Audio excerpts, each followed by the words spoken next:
Thank you all for being here today. It's nice to see a number of you were here the other night, so it's nice to see you back. Thanks for being here. So I think this is a pretty cool show, and I'm really glad Sunia is here to talk about not only her work, but also do some performing for us as well. And she was practicing before, so you're in for a real treat. So Sunia is a painter, musician, and she's also the pastor and director of this Groves Church in Portland, Oregon. Pretty interesting triangle of influences in your life, and I'm really curious to hear about how they all influence each other. But before we get into your paintings and your music, I want you to just talk a little bit about your ministry and what that is, what it is, boots on the ground. I know you're very involved in social justice and issues of social justice in your community. And I know Daniel, your partner, is also involved in this here locally. So just want to hear a little bit about that before we get into talking specifically about your artwork. So I've been in some way, shape, or form of pastoral work for over 20 some years, and I have a love-hate relationship with it. Just so you know, that's it's a very strong love-hate, and everything in between. And so I'm currently working in a partnership with the United Methodist Church in revitalizing their old spaces, and so I'm responsible right now for a very large 40,000 square foot finished in 1910 building that has been neglected for decades. And so all the things that from caring and wanting to love a congregation, a fairly small congregation of people, to raising funds and finding foundations in people who are interested in revitalizing old buildings. And so my role there, as I see it, is really just revitalizing, bringing life for that neighborhood, for that community back into the space. So we have theater programs and AA meetings, and it's a community space that's woven together and being built by the Groves Church. And so it's a headache. Sometimes I've walked in and recognized roof leaks that have been that are all the way to the basement, or when I walked in, a rodent issue, or do you know what I mean? That's the glorious nature of my work there as a building.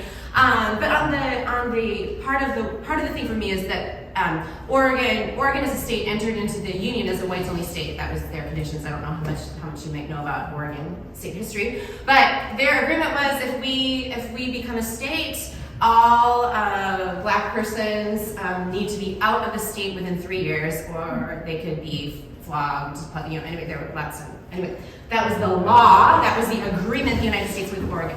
So when that church was completed in that neighborhood, it was a whites-only neighborhood. A whites-only, you could not have a business, have a job, live in that neighborhood. So part of my work in that space is bringing BIPOC entrepreneurial. It's a destination spot. I'm in a great location between two main arteries. So my work has been bringing in BIPOC nonprofit entrepreneurs into the space. I get to give, we get to have a low rent, and we get to create opportunities to build organizations, businesses that I hope can then find even greater rootedness in that community and in that neighborhood. So it's it's all of that stuff that I get to kind of dabble and play in. Interesting. So you have degrees in both music and sociology, right? I do, yeah. Okay. So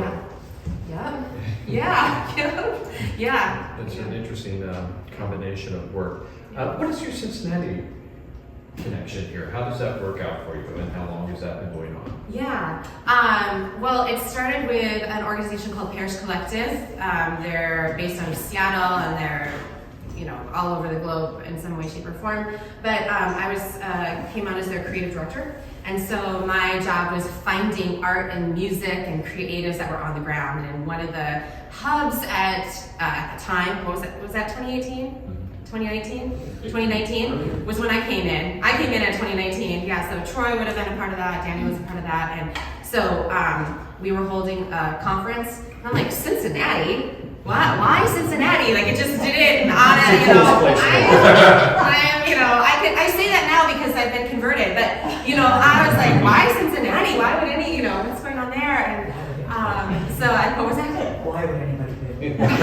Why Cincinnati? And so I had no idea what to expect, but when I was here, I would say I felt the city. You know, that's the best way that I can say it. I could feel the movement. I could feel the tension. When I learned about the history and the river, the significance of the river, that dividing line between Kentucky and Ohio, and what the significance of that for so many humans. I don't know, that tension, that turmoil, that history just drew me in, and then developed deep relationships with people that are here, and now I keep coming back, and I can't stay away, and I hope this is the beginning of many reasons to be around. So you mentioned, in your artist statement something about the joy comes through conversations and experience that you're having with people on the ground when you travel and stuff like that. And this series of work, which is called Vacated Spaces, has to do with your response to our city. Yeah. And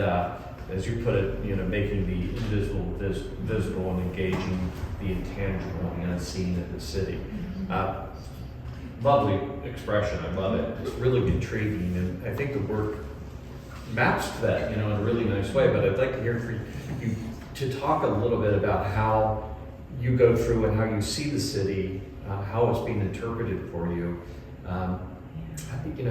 Is that just a visceral thing? Is it a thought process thing for you? How do you enter into a painting in response to what you're experiencing? Yeah, it's very much for me then an intuitive process, and then some editing at the end of it. So it's sort of like, this is not great terminology probably, but it's I will walk a neighborhood, for example. So I spend a lot of time in North Side these days, but Walnut Hills, Clifton, OTR, some of those neighborhoods kind of very adjacent to OTR. So I would walk, spend time there, stay in an Airbnb, and take it in sensory-wise, thinking about what do I see, what do I smell, what does this feel like to me, and then I will go to the canvas and then just begin emoting. Now, usually there's a color or something that has popped out for me, and I'm not always consciously aware that color's there, but as I'll start blending or creating something like, this one, and I start, painting, and there's both as I live in the tension of all the things, I get scared, am I represent, I'm thinking about the outcome and I'll get ahead. But if I stay present, stay in that moment, and keep kind of intuitively moving, I do find if I'm learning to trust that internal piece that is going to come out and speak and say something about that experience, truthfully and honestly, without all of my filters, all of my censoring, all the things that I want to get in the way to present something in the Thinking is troublesome, isn't it? Not, I'm trying to, that head gets in the, brain gets in the way. Yeah. But so these are all created here in Cincinnati, walking, talking, having conversations on little fields. I've had several conversations that are on the patio or, in the dining, and so there's something there about, the liveliness and interest and randomness of conversation. You've got a lot of little field fans in the audience, including myself. So this is an interesting thing to be able to travel to a place and start to interpret it that way. Is this something you see yourself moving out to other cities, and it's I like this is going to be a passion of mine, I'm going to try to build bodies of work in that way, and have cities be sort of your muse? Yeah, so it started, and so the realization that this was a thing that I was doing was after a Mexico City trip. Took a Mexico City trip to do a piece of artwork for a PR firm. Just was emoting all this artwork on canvas, and then realizing that I was abstracting what I saw. I didn't even know that was what was happening. So once I took note of that, I've done this in San Diego. I'm trying to think. I was talking San Diego, Tampa. I basically bring at least a small, set, so I can just kind of create wherever I am. But I am hoping to. I have a couple cities. I just need one person in each city. You know what I mean? I'm like, I just need one human, and then I'm like, all right, let's see what inroads. How can we create? How can I go create and then create the opportunity to come together? So on this note though, because Cincinnati just snagged me like this, I idea Daniel and I have been talking about 52 neighborhoods, 52 pieces of art that represent each neighborhood, and maybe that can contribute or feed or give us that continuation of connectivity. How might we organize? How might we belong? How might we interact together? And maybe art and that conversation can push them along. That's pretty cool, yeah. Don't take that idea from that. One of my brothers has been talking about going to a bar a week in each community for the year. Okay. Yeah. So same, around the same. So, but I love that idea. I told me I'd join you on it. Yeah, right. So I know you refer, you said abstract expressionism. You also say you're influenced by French lyricism, and which I have to admit I'm not really well versed in. So I'm just curious about what that means to you, how that is coming across from your work, how that is a part of abstraction or separate from it. Yeah. Well, and I wouldn't say I'm well versed either. I would say my introduction into art and what I found myself drawn to were these German abstract painters, and there was just I don't.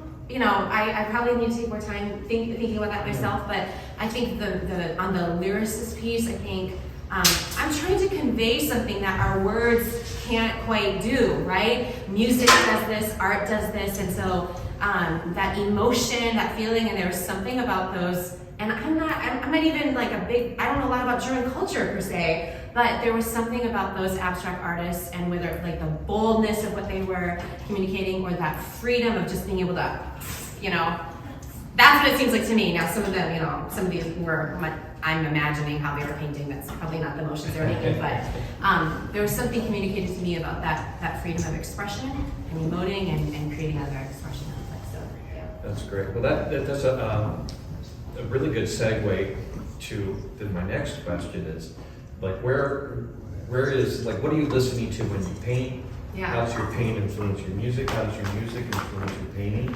And how does your work influence all of that and back and forth? Yeah. So let's start with music influencing your painting as a segue. Yeah. And before we get there, I want to just go back, and I knew you were working in acrylic. Yes. And it just is a process question that some people might be interested in is why acrylic, not oil? What is if there's any thought on that? Yeah. I just like the fast nature of acrylic. Okay. And I also, because it's all trial and error, it's an experiment. And so if I don't like it, I can just start all over and allow windows I like all the layers. I like the fact that there are stories and stories behind the final story that we see and hear at the end. And so acrylic for me is just a quick oil. I get mad because I'm like, I want to, like, that is not aesthetically where I want to go. And so then I have to wait so long or hide it somewhere because I can't be in the same room with it. Yeah. So that's the process. So how about, what do you, like when you're painting these, or what are you listening to, and then how does that create any new lyricism within your music? Yeah. It's all informing each other. It's like songwriting. There might be a word or a phrase, a conversation that I had. It might be a deep feeling about something. And then, words. Again, a painting for me is what I can't find the words for. So if I'm angry about something, I will go to the canvas. If I am my guts are being, and I don't have the language, I find that the palette knife, the colors, I can just go into it that way. The music, it just really depends. Sometimes if I have more, you're a process guy, so be like, I want this to be a little more whimsy and lyrical. I'll listen to something that has that kind of sense to it. A lot of times I'm trying to turn off the thoughts in my head. I'm trying to turn off the editing before it's done. And so for me, a lot of times it's like Moby. I listen to Moby a lot just because it's like a lyric here and there, but that beat is going, or this is I don't know if I should admit it. No, it's just the truth. So I should admit the truth. No, all of a sudden I have a friend of mine who's like, just listen to Bad Bunny because I don't know Spanish. And so I just can like the beat, the groove, you know, and it'll somehow feed into the energy of what I'm creating. But again, it's stuff that can kind of be in that background and be informing, but it's not coming to the forefront and disrupting. Yeah, I get that. I get Yeah. that. My brother Mark used to turn me on to a lot of African music, Yeah. and it was all lyrical, but I had no idea what they were saying. So we were just listening to the voice as an instrument, Mm-hmm. and it just like you could be with it without having to go. What It did they mean? wasn't, yeah, my So- brain wasn't locking into Yeah, some of yeah, those stuff. I love so, that. yeah. So, and then let's go back the other way. Well, first of all, are you self-trained? Did you study painting? Yeah. No, yeah. So I took a class at the Multnomah Arts Community Center with a bunch of Old geezers? a bunch of old folks. No, they were the senior citizens that were retiring, and they were like, I want to learn how to paint. And so we were all learning from a woman who would get up and just, give a little lesson about art, and then, I had my little easel and my palette knife, and like, okay, and figuring it out. And I loved it. It was like, this is the best 2 hours this is the best way I could spend 2 hours on a Friday, weekly. Mm-hmm. And then I kept doing that, and then people started buying the art, and then people started showing it other places, and that's, I'll keep doing that. And it just kind of built from there. Mm-hmm. So it was not, whereas music, and I would feel so insecure. I mean, as I sit here and I say it, there's a certain amount of insecurity of like, well, I didn't study, and I don't know all the language, but where music, it was 5 years old, I'm at the piano with the metronome, I'm learning my skills, the hand and exercises, I did it all very properly, very, formalized. Art has been, I don't know, and at the end of the day, yeah. Is it always the keyboard I hope that for doesn't you? devalue what I'm, yeah. Yeah. Was it always the keyboard for you? Started with piano, moved to violin as any good, Asian, fifth grader would do. I got a letter in orchestra, you know what I'm saying? I was that girl. So yeah, violin and piano. But then when I went to college, studied piano performance and voice, so all the Italian arias and French, all that stuff. And then and conducting, choral conducting. And so studied that in college and kept songwriting. I didn't stick with Mozart and Beethoven and all that. I moved into singer-songwriter realm, but Okay. yeah. This is a little side note, but there was a story about this Asian couple who have this daughter who's incredibly gifted violinist, and she's being pushed up through the school system for it. And that people at the school came to the parents and said, your daughter's gifted. She's like a genius. You should have another child because you've got something You're here. creating genius. So they had Yo-Yo Ma. Whoa. And the daughter became a surgeon. But I love that story. Wow. Okay.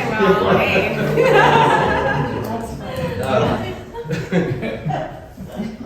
So then the question is like when you come back and you're thinking about music, does an experience on the canvas, it's like I love this idea of that palette knife and stuff like that. And I can see that or hear that in my head as a chord or something like that. Yeah. Does that turn around and flip back to you in that way when you're sitting down to think about music? Well, I think what painting is doing for me in music, and then in general, I would say whether art and in all aspects of my life, is trusting my instincts. So because of that formalized training in a particular way, it's the right way, it's the correct way, and that framework can get in the way of, innovation, creating, stepping outside of that fear is always there, like maybe I'm getting this wrong. So I think for me, art in general kind of comes back into songwriting that way, sort of frees me up. And so, and there's definitely, like if I'm painting and listening to something and some of those marks are, those moments in a song. But yeah, I mean, I still, if I have words, it goes into a song. Words are they're second, the feeling is first, and then the words will come later. And Okay. if there's a strong phrase, and I'll share a song later where there's a strong phrase, and I'm like, okay, that's that's the chorus of a song, that's the bridge, that's where I want to hit the, I want to push that one home. Like, yeah. So you've mentioned a couple times about trusting your instincts, which is easier said than done, right? Yeah. Because of all the insecurity and Yeah. self-doubt you have as a creator. So I want to go back to your work for a second and go, trusting your instincts and what you're doing and managing, all this other stuff that you've got going on in life. That's trying to go, is there a parallel in that experience for you as well, where you've really had to learn over the years about just trusting your instincts about how you're dealing with that? With all the things? Yeah, the whole ministry aspect of your... Oh, yeah. And I would say even very live in this moment, there's this active and very intentional decision to trust my instincts, and that can, when we're talking about institutions and we're talking about the way things always were, which when we talk about religion, I mean, that's a classic, the way things always were, a tradition. We want to, and I'm not trying to, whatever on tradition, but yeah, the instinctual, like, this is what we need in this moment. This is what the moment is calling for. And for me, as in pastoral ministry, it's like this is the moment. And I'll share. There's a song that I will share later that is really the best example to me of how the art, the moment that I felt like our faith community was called into activity as it pertains to gun violence and race. And that was not an easy, that was not an easy invitation. That's not an easy sell per se. It's not the conversation that many of the churches that I've been a part of were having, but it was one that I felt in that moment we needed to have this conversation. And so the way that I decided to start that conversation was writing a song and saying, okay, that just seemed to be a little easier maybe for that to start coming along. So, yeah. And do you get to perform often? Where do you perform? This is the first art show that I've done since, pre-COVID, since things are coming back to life and opening up. So this is the first art show that I participate in music and do that kind of thing fairly frequently, whether through church-related stuff, a different organization. So I will lead and contribute music and do that sort of thing in lots of different ways and places. So I get to do that kind of bit. Would you like to play for us? I would. Okay. Yeah. We'll let you play as long as you want, and then we'll turn it back into the audience and see if they have questions. So. All right. Okay. All right. How about I start with a song that I wrote in Portland, Oregon, which is where I live, when the COVID stuff came down, we shut down, you know what I'm saying? Like we were, and for a very, very, very long time. Remember when you thought it would, I don't know, for us, it was like, oh, this is just gonna be a week or two. My kids have an extended spring break, this is no big deal. And then my third or fourth week working at home, I was like, I'm going to murder someone, is how I felt. And so I turned to songwriting. And I would go on lots of walks because that was the only public thing we could do was be outside. And so I was walking by this, I live near the Willamette River, which divides the city in half, and there are these weeping willows that are along the riverbanks. And so that was part of the inspiration, COVID, the willows, what I was sensing, what I was feeling just in that. Because it wasn't just a physical distancing, but it was a social distancing that we were experiencing as well. And what do we do in that moment? And what are we all feeling? And so all my songs are minor and sad. So are you ready for this? I'm just giving the warning here.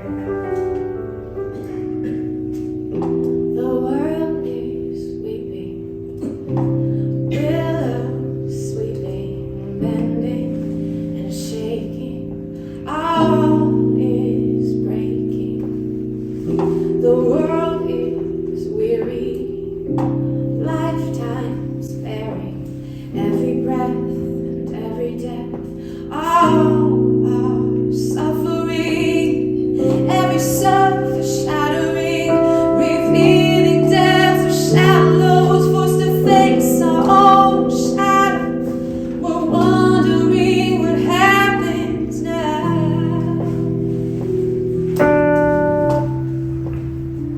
What happens now?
thank you. I have a sort of a love song. A love song / a love song. It's called 67.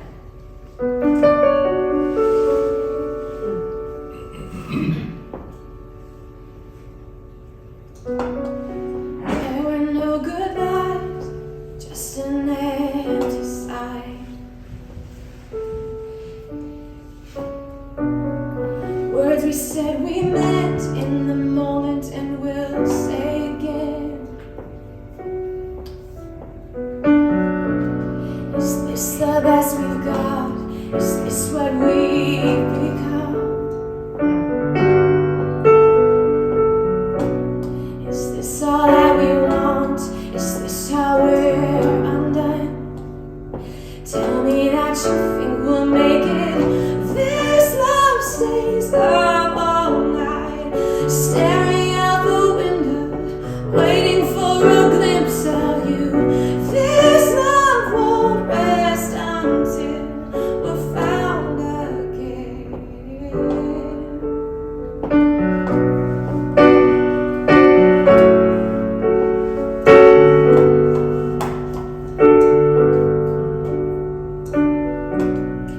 There were no replies, just the silent skies.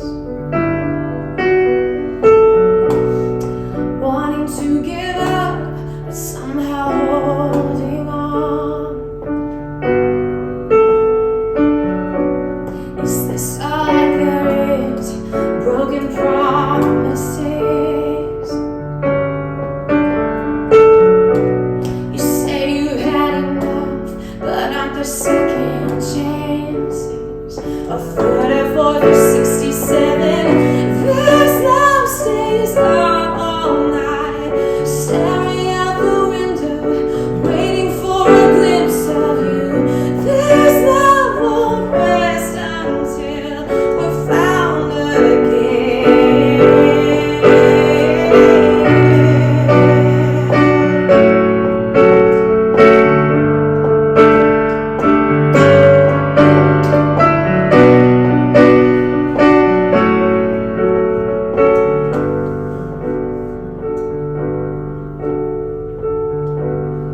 Love me more than we imagine. Love be waiting. Love me more than we imagine.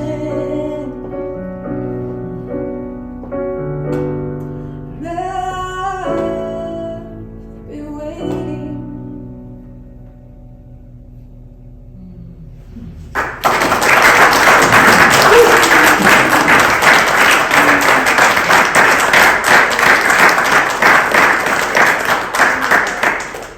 Thanks. How did that feel? Good. Sometimes it's hard to sing those honest things, you know? It's hard to, okay, can I share one more song and then we have a Q&A?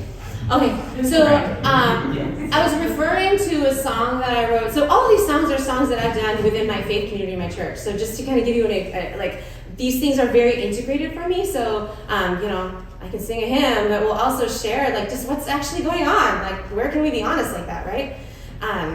Anyway, so when in 2018, Portland, like, as I talked about, has historically been a very white neighborhood, white space, white wealth, white industry, all those things. So my congregation has been predominantly white. There were 2 black families in my church, and one of those families, Washington family, lived in my neighborhood. Their youngest daughter and my oldest daughter started kindergarten together. I've known them for a very, very long time. Post mailman in my neighborhood, and former Navy. So he was at Portland State University and got into was breaking up a fight outside of a bar. Ended up getting shot and killed by Portland State University campus police. So Portland State is my alma mater. I'm a mile from that university. I was sitting actually in the church that I ended up taking responsibility for revitalizing all that when I got the news that this had happened. Now for me, 48 years old, again, in my neighborhood, we've known him, they're part of our congregation. You know, when you think about it, there's lots I could say about that. But in that moment, my life, everything, you know, it's like, what do you, as a pastor, what do you do on Sunday? You know, how do we respond to that as a congregation, as a community member, as a friend? You know, there are lots of hats or lots of ways of looking at the situation and experiencing it. And my life was, that's a marking point for me on what I'm about and what I want to be about and what matters to me. And so in that moment, when I got that phone call, I drove over to the funeral home where the family was seeing the body for the first time. You can just, like, I had never been that close to that kind of grief. So the wailing that was reverberating through that space was, you know, I'd seen it on TV, maybe, like I would liken it to when I see like war scenes and someone just wailing and crying out and their body's not able to handle the weight and the heaviness of that. So that's where I walked into that space and then beginning to walk with a family after that. Like, what does that even look like?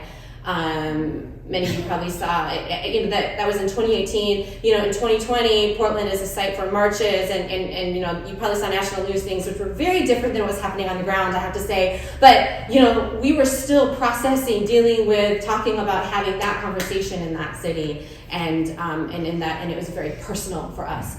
And in that moment, there's a phrase that came to me that illuminated and brought the song was the privilege of distance. Because for me, a shooting, that was Detroit, that was Chicago, it wasn't in my neighborhood, to a congregation, my congregation member, to my friend, does that make sense? And so that's where this song came out of, and so it's a heavy one, but that's how, so the integration of music and the things that I'm passionate about in the art and sharing that, this is, let me give you this as an example of how those things will. I'm trying. You good? Do you need to take a breath? Do that. Yeah.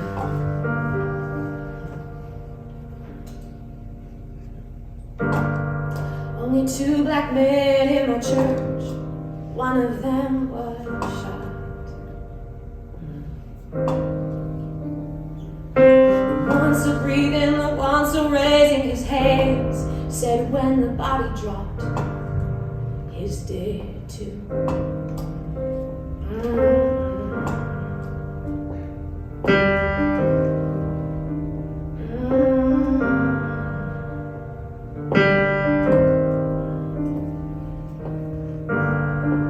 We were all hoping, but not surprised.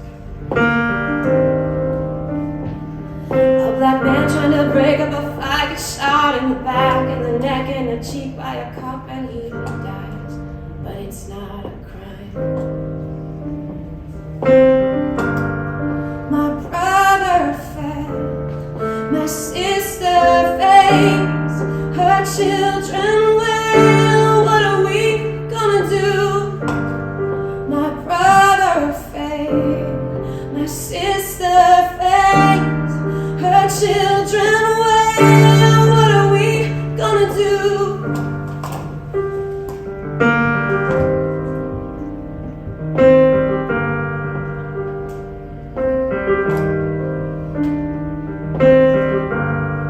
She says as she starts crying, she'll never stop.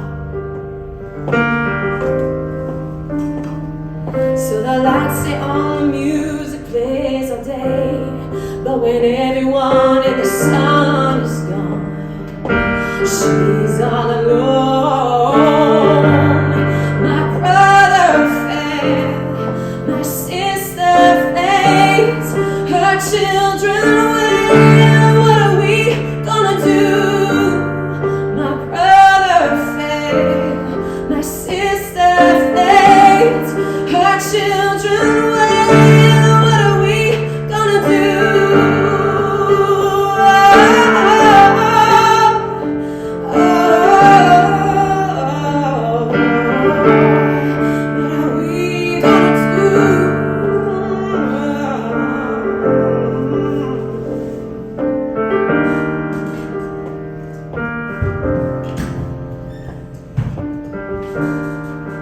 Distance is a privilege. We need to surrender if we're gonna carry burdens. Distance is a privilege. We need to surrender if we're gonna love our neighbor. Distance is a privilege. We need to surrender if we're gonna be like Jesus.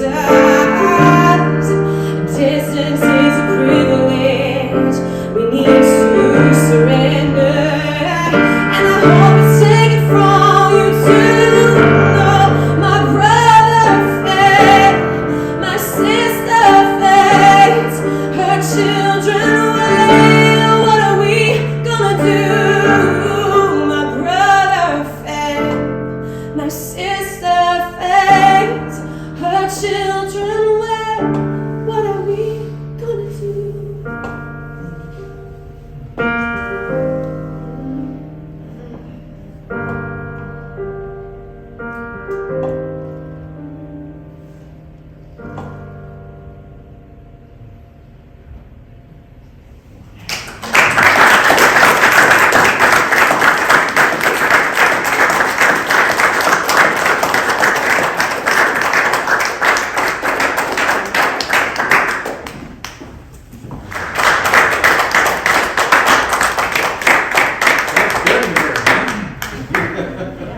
Thank you so much for doing that. I'm going to just open it up for questions, and Yeah, sure. I'll step out of the way. Sure, So, sure. does anybody have any questions or comments? Yeah. So first, I just want to say your last song, that was very powerful. And I can't imagine the emotion of singing that to your community. So Yeah. that was very moving. But I have a question about your painting process. Yeah. So you walk in a neighborhood and you get an impression. Do you catalog that in some way, or do you go home and immediately paint? Yeah, so I will often as I'm walking, I'm snapping photos. I don't refer to those photos as I go to paint, but it just helps me track what I'm paying attention to. So then I go back, I go, oh, that's why there's green in there, or right, or that shape is showing up, and so I can kind of, in retrospect, go back to it. So more visual photos. I will sometimes, again, the words aren't the first thing that come to me, but if there is a word, it might be embedded in the painting somewhere. It could be, that I'm on the canvas in some way, but yeah. Otherwise, yeah, mostly just snapping photos to track what I'm feeling. But I like to go immediately to the canvas and not let myself get in the way. Yeah, okay. That's because I will get in the way. I will.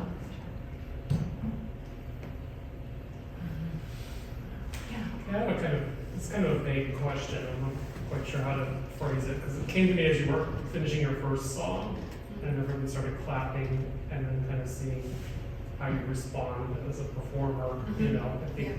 Yeah. And it kind of reminded me that, that there are, among artists, there are people like, or visual artists or writers or whatever, who basically produce these kind of avatars for themselves that then hang on the wall, and then people look and talk about that rather than having the focus on them. Yeah. And then there are performing artists who get some kind of,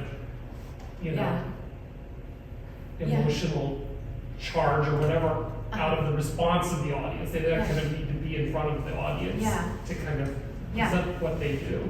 Yeah. And here you are kind of doing both of those things. And I'm just wondering how those two sides of yourself as an artist, the two versions of the artist, how you see that, or how it works for you. Is one, are you more comfortable with one than the other, or do they feel different needs for you, or? Yeah, thank you for that question. I actually feel very seen right now with that question. Maybe a little exposed. Like, So, I grew up in a very, I would say now, using the language of performing, right? So it's there are recitals, there are, right? You are always practicing and waiting for that platform moment to demonstrate everything that you've worked so hard to do, and I hope you get it perfect, right? So I internally have that pressure inside of me to make sure it's exact, and then I want and I would get trophies, right? Like I have piano ribbons and trophies, that are still in my bedroom that my mom keeps up, that's dusty, but it's there.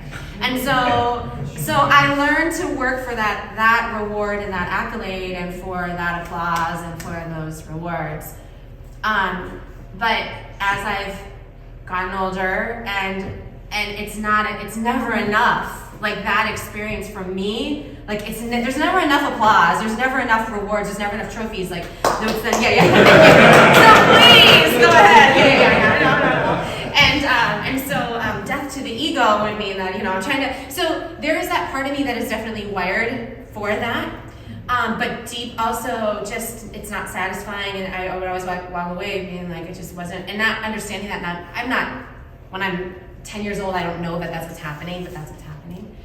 And so what I love about painting and art is that I do it one time. It's hanging on a wall, and I walk away, and I could be in the room, and people don't even need to know that I'm the artist. And I can just be invisible in a sense and in the background and not have to be the center or the light. And so it eases that perfectionism in me and that part. So I feel like I have both of those things, and there is I also grew up in a very, my experience was, I'm uncomfortable over there, but I can do it. Oh, really? Yeah, I'm deeply uncomfortable over there. I would think since you've been doing it for so long, it would be. Yeah, more it still is so, because it's live in the moment, and and I don't know as I'm spilling out my guts, like what is this gonna look like, over here. Yeah. Even today, like if I'm totally transparent, it's like, okay, what songs am I going to share today? How far am I going to go? How much of myself and what I think am I going to allow this group of strangers to go with? You know what I mean? What invitation am I going to offer to? Like that's all there, and then the moment I'm exposing something a little, it's like, should I have done that?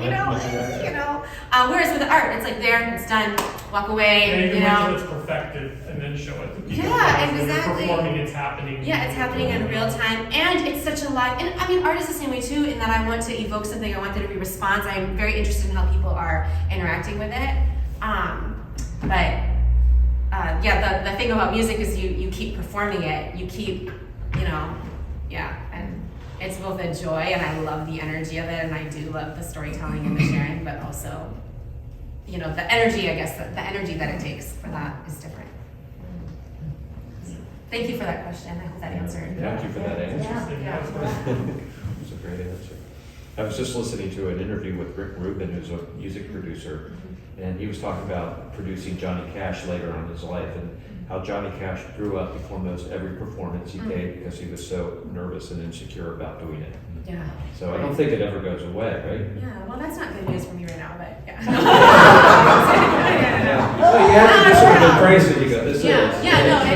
It is. And even when I was talking to another artist that was here on Thursday night, and we went over to her studio, and we were talking, it's like, there's always, even while this is here, this for me is in the past, and I'm already thinking about that next, I want to stretch here, I want to challenge this part of what I was doing, I want to, like it's, in the music, I'm always returning to that moment in some way, and then inviting people into that moment with me.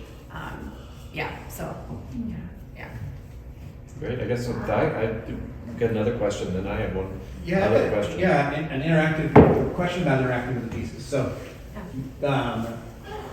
something in me wants to project.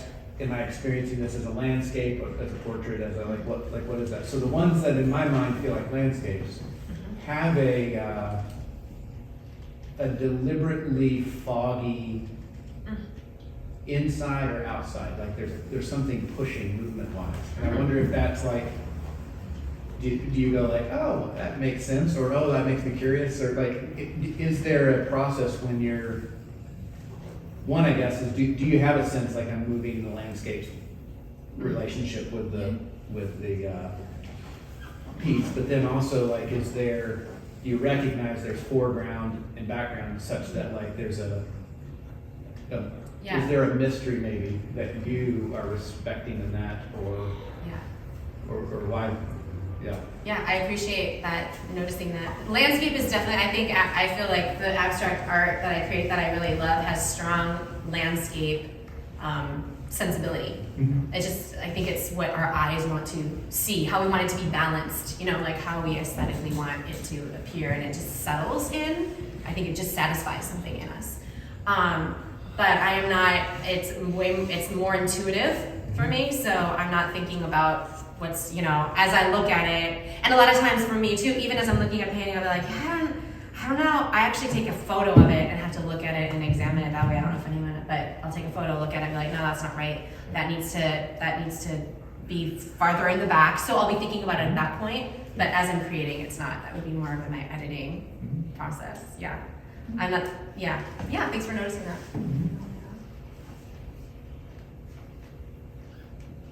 I have one question. You're coming back for a closing on the 11th of March. Mm-hmm. Would you perform again? Oh. Yeah, I would love to. Yeah. Thanks. Bring some people.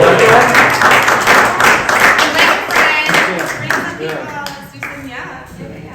Okay. Yeah, I would love to. That was awesome. Yeah. Thank you very much. Yeah, thank you. A real honor to have you here. Yeah. Thanks for sitting with me in this space today and holding all of those things together. I really appreciate and honor your presence and your willingness to go to those little spaces. Thank you. You're free to walk around the gallery. There's drinks and food. We're open till 5, so stick around.